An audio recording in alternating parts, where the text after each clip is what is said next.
Bom dia a todos. Nós da Federação Espírita Brasileira ficamos muito agradecidos com o acolhimento que nós estamos tendo aqui em Minas Gerais. A nossa presença é decorrente de uma iniciativa da Federação Espírita Brasileira. A Federação achou conveniente nós fazermos o estudo do Evangelho de uma forma sequenciada. E este estudo com algumas características.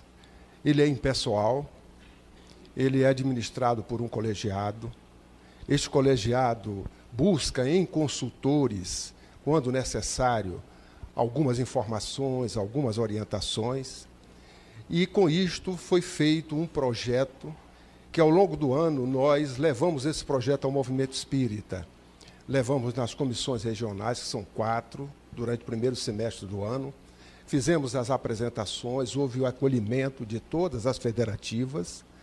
E aqui nós estamos porque viemos buscar em Minas Gerais a experiência que Minas tem, ao longo já de décadas, do estudo do Evangelho, como vocês chamam muito carinhosamente de miudinho. E com isto nós interagimos com a União Espírita Mineira e estamos aqui justamente para juntos podermos amealhar, aprender com vocês aquela experiência que vocês ao longo do tempo já adquiriram, para que nós possamos assim, como Alcione, o Espírito, lá em Renúncia, nos orienta, não é? Que o Evangelho do Cristo ele tem que ser conhecido, meditado, sentido, mas, sobretudo, vivenciado.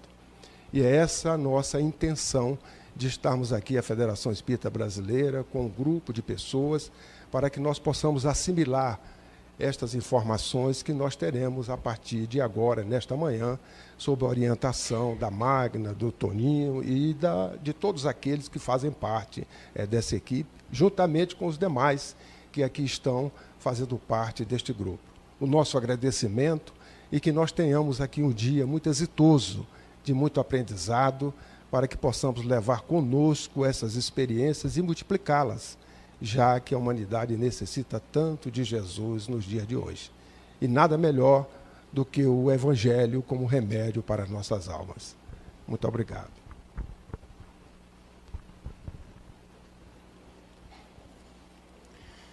Bom dia a todos. Que a paz do Senhor Jesus esteja em nossos corações e que o Mestre, na sua misericórdia, no seu carinho, na sua bondade para conosco, espíritos tão inferiores como ainda somos, possam nos auxiliar para que nós possamos ser instrumentos fiéis da espiritualidade que conduz esta nossa atividade. É com muito carinho, né, para aqueles que a gente ainda não teve a oportunidade de abraçar e conhecer, né, que nós aqui estamos. Meu nome é Magda Abreu, nós trabalhamos com essa área do estudo do Evangelho no Grupo Emmanuel há muitos anos e temos tido a oportunidade dada por Jesus de servirmos a União Espírita Mineira como oportunidade para nós de trabalho, porque a gente sempre brinca e fala, eu não posso perder esse emprego, esse não dá, porque esse é aquilo que a gente trabalha para o aprimoramento das nossas almas, não é isso? Então, dentro desse contexto, nós trabalhamos no Movimento Espírita de Minas Gerais, levando aí a proposta de estarmos engajados com o estudo do Evangelho de Jesus, para que objetivemos a nossa reforma íntima. E agora estamos também felizes, porque esse processo, não é isso? Ele se une agora à Federação Espírita Brasileira, que também nos dá a oportunidade do trabalho, para que possamos compartilhar com os nossos irmãos da Pátria do Evangelho e outros que queiram se interessar por ele, além das nossas fronteiras, porque é o planeta do Cristo, né? Ele que é o nosso guia e modelo, também a nossa pequena experiência na área do estudo aprofundado do Evangelho de Jesus, que se iniciou, como o Godinho colocou carinhosamente, com o nome de Mildinho, então muitos devem conhecê-lo assim, e que institucionalmente nós temos definido como estudo minucioso do Evangelho de Jesus, que em Minas, carinhosamente, a gente chama de EMEG. Agora, qual é o objetivo desse nosso movimento, desse nosso esforço para interpretarmos o Evangelho de Jesus? O objetivo é sempre reforma íntima. A gente costuma brincar, olha, às vezes você está ouvindo, alguém está ouvindo alguma coisa, né, interpretando o Evangelho de Jesus e vira e fala assim, meu vizinho devia estar ouvindo isso. Para ele poder parar de ficar varrendo a rua e jogando lixo na minha porta. Quem sabe assim eu resolvi o problema do lixo da minha porta. Mas, na realidade, nós vamos observar que o nosso problema não é o vizinho, o nosso problema somos nós mesmos. Então, o objetivo do estudo do Evangelho é a nossa reforma íntima, viu, gente? A gente deve colocar isso ainda no cartaz um dia. Bom, o que é o EMEG ou o Mildinho? Nós podemos resumir a metodologia trabalhando aqui com uma contribuição dos encarnados. Aqui nós temos algum material que vocês depois podem olhar, que é o Luz Imperecível, que, evidentemente, a gente sempre fala isso, como contribuição dos encarnados, também passível de muita avaliação, porque a gente contribui, mas, às vezes, a gente tem muitos defeitos, né? Então, as nossas contribuições são muito imperfeitas. Mas o Luz Imperecível define-se assim, sob o Mildinho. É uma metodologia capaz de favorecer, pela troca de ideias, a identificação mais lúcida da essência dos ensinos canalizados por Jesus. E para dizer para vocês que essa coisa não é novidade daqui de Minas, quando a gente vai para o livro Renúncia novamente, nós vamos observar que quando Alcione descreve, naquela reunião que ela tem lá, na casa do pai, onde ela está trabalhando, e que ele nem sabe que é a filha dele ainda, né? Naquele momento, eles estão estudando o Evangelho, lendo o Evangelho, faz um comentário rápido, passa para frente, todo mundo, num minuto, resolveu o problema. Aí, Alcione fala assim, quando dão a palavra para ela, que é um coração muito querido já da família. Lá na Espanha, explicou a jovem delicadamente, líamos apenas um versículo de cada vez, e esse mesmo, não raro, fornecia cabedal de exame e iluminação para outras noites de estudo. Então, lá na Espanha, ela, mais o Emmanuel, não é isso? Que era o Damiano. Ô, gente, é que a memória já não dá mais, mas eu tenho tanta gente aqui que tem boa memória que eu vou convocá-los, tá bom? É o Padre Damiano, que era Emmanuel, e a mãe da Alcione. Eles ficavam lá trabalhando no estudo, Emmanuel conduziu o processo, Padre Damiano. E aí, eles estudavam um versículo e trabalhavam aquilo na sua intimidade. E, às vezes, não dava para estudar o versículo todo, não. Então, a ideia está aqui, percebe? Tentando resumir um pouco desse trabalho, nós recebemos essa contribuição aqui de um companheiro, não é isso?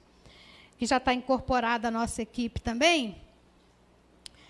E a gente poderia pensar em algo desse tipo. Isso aqui não é camisa de força, não, viu?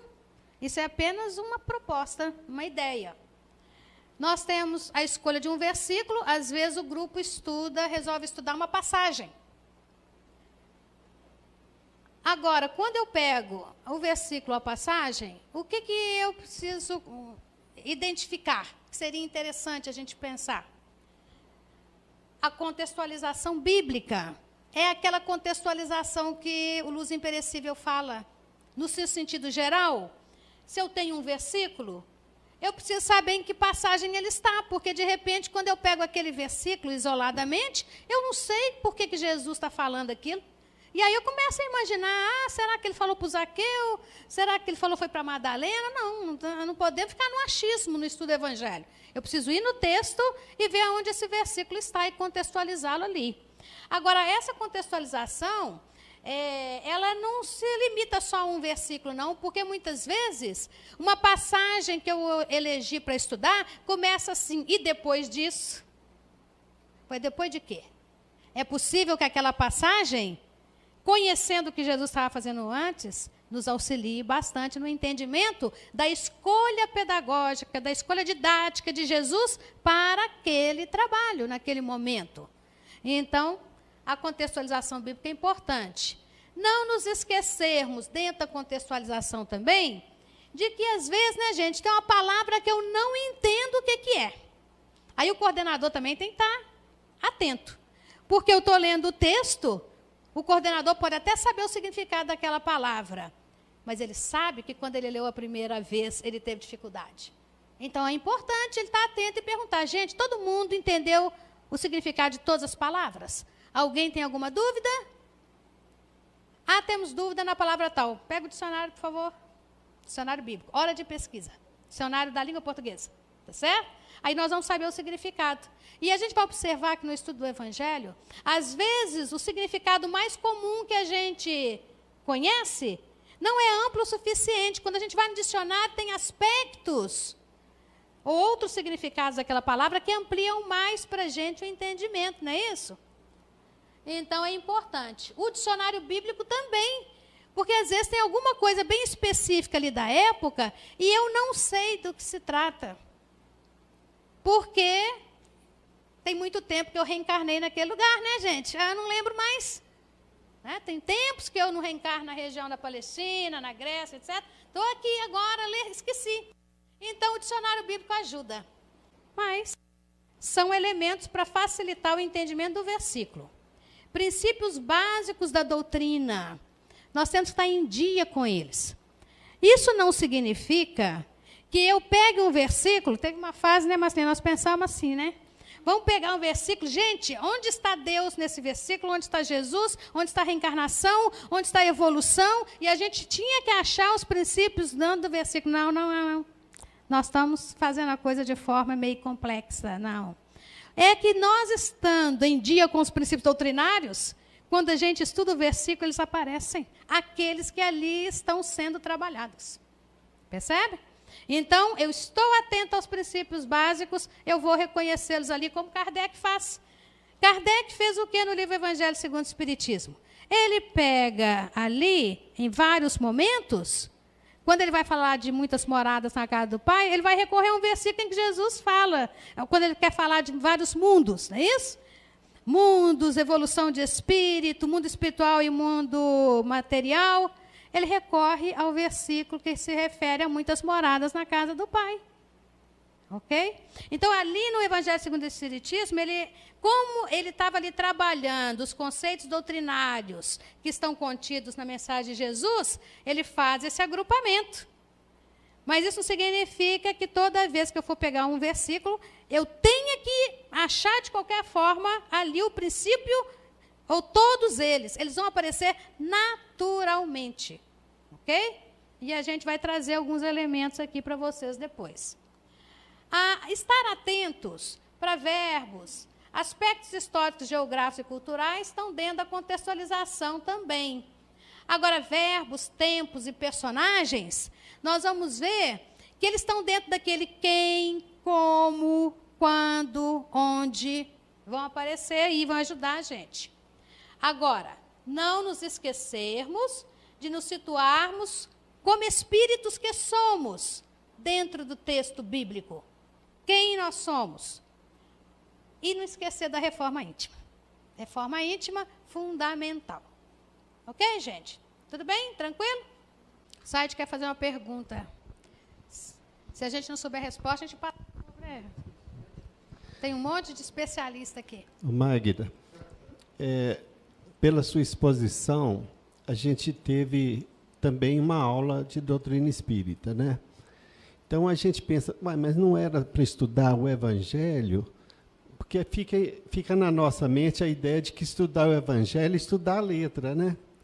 E você mostrou o Espírito saindo da letra o tempo todo. Saiu a doutrina espírita, saiu nossa vivência, a reforma íntima, saiu nossa vida. Mas aí eu pensei assim, tudo bem, cada um tem uma experiência diferente e um potencial diferente, e nos seus estudos aquele potencial aparece. Num grupo em que as pessoas ainda não têm esse potencial para interpretar com vida os versículos, pode acontecer, então, daquele estudo ficar um pouquinho mais, talvez, preso à letra, às possibilidades do grupo. A metodologia, naturalmente, ela força a gente a sair de onde a gente está e avançar, não é isso? Sim, com certeza.